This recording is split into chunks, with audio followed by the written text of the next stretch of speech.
한국형 차세대 전투기 KF-21은 8조 원이 넘는 돈을 들여 인도네시아와 공동 개발을 진행 중입니다만 인도네시아가 부담하기로 했던 돈 가운데 1조 원가량을 내지 못하겠다고 발뺌한 상황이죠.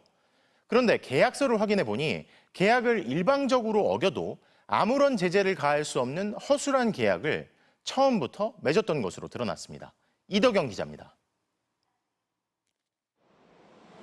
한국형 초음속 전투기인 KF-21. 올해부터 양산에 들어가 2032년까지 120대를 생산할 예정입니다. 총 개발비 8조 원. 이 가운데 20%인 1조 6천억 원은 공동개발국인 인도네시아가 분담하기로 했습니다. 그런데 인도네시아가 지금까지 낸 돈은 겨우 3,800억 원.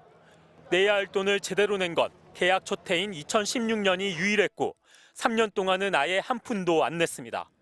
그러더니 결국 1조 원은 못 내겠다고 올해 선언했고 정부는 이를 수용했습니다. 인디아와의 경제적 협력이라든지 이런 다양한 부분에 대해서도 저희들이 전체적으로 고려를. 그런데도 우리 정부는 어떤 조치도 취하지 못합니다.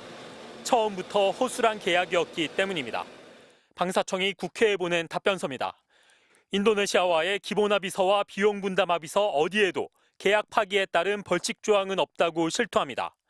분담금을 2회 연속 안 내면 이미 낸 돈을 못 받고 권리도 포기한다는 벌칙 조항이 있지만 2020년과 2021년 2년 연속 돈을 안 냈을 때도 아무 조치도 못했습니다.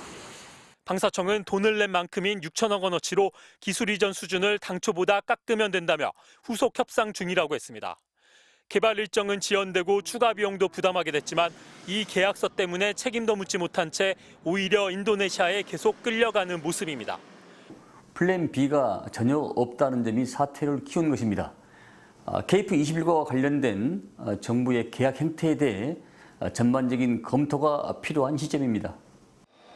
그런데도 인도네시아 연구진은 개발 과정에 계속 참여하고 있어 이미 관련 기술이 유출된 게 아니냐는 우려도 나옵니다. 실제로 지난 2월에 KF-21 제작사인 한국항공우주산업에 파견된 인도네시아 연구원이 USB로 기술을 빼내려다가 붙잡히기도 했습니다. MBC 뉴스 이덕영입니다.